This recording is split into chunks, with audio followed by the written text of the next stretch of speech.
ndochinja kanfosa kutenga mbeta apa zvendaizvida kufarama wani pamwe pacho ndaitonokwetaketa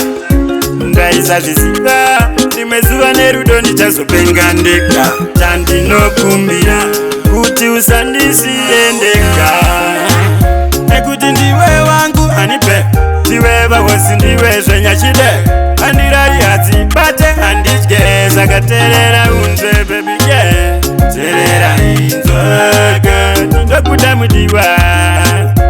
terera inzwa inerudo kwete ruchiva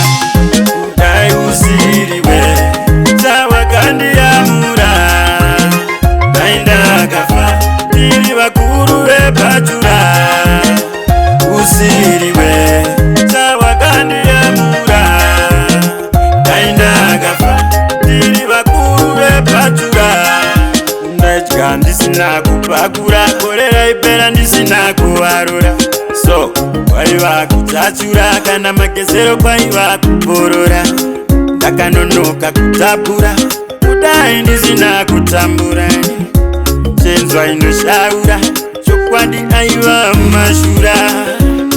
vakawandaga vandakadanana navo asi vakawanda vatu vakafuratidza mwoyo yavo vakawandaga vandakadanana navo asi vakawanda vaida kundikurumitsira rudo vachinditambudzira kukanda matumbu mtsira vachida kundivhiringidzira vaitonditsvanyirira vachitondijairira mashoko sembwa vachitondizakidzira ndikafunga Eliza, Jessica, Monica, Edina, Elina mwoyo wangu unodzimba weye weye weye weye weyere zitandiranga weumambo